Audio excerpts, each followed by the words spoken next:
మళ్ళీ మీ ముందుకి ఇంత తొందరగా వస్తాను అనుకోలేదు.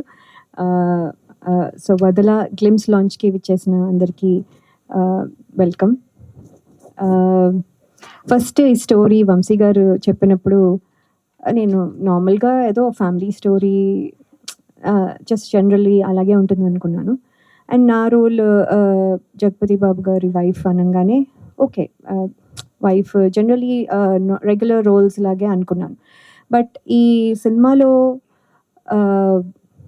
ద స్టోరీ ఎంత పొటెన్షియల్ ఉందంటే, ఇది ఇందాక హృతిక చెప్పినట్టు ఎక్కడ నేను అయితే ఇలాంటి అంటే ఎక్స్పెక్ట్ కూడా చేయలేదు. చెప్పేంత వరకు లాస్ట్ వరకు ఏమవుతుంది అనేది నేను ఎక్స్పెక్ట్ కూడా చేయలేదు. So that is the reason.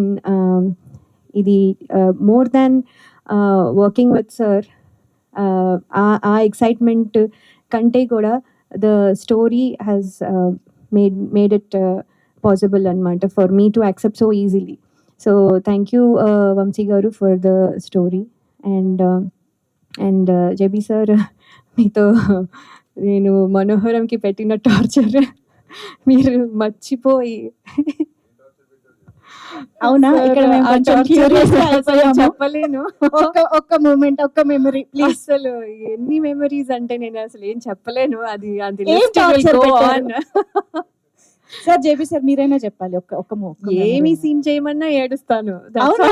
all. అంతే, ఇంకంతకంటే ఇంకా డీటెయిల్స్ చెప్పడం. సో ఆ సినిమా చేసిన తర్వాత కూడా మీరు I think your big heart shows that మీరు నేను ఇది నార్మల్గా ఫర్ ఫన్ కూడా చెప్పటం లేదు, రియల్లీ ఐ మీన్ ఇట్. అది ఎవరు సార్ ఇంకా you will not work with that artist again. అలాంటిది మీరు you have given me multiple opportunities. And ఇప్పుడు కూడా మీకు మళ్ళీ చాలామంది ఆప్షన్స్ ఉన్నా కూడా, గుడ్ ఆర్టిస్టులు ఉన్నా కూడా, it came to me and that is really I have to be very thankful sir. Thank you so much. And మీతో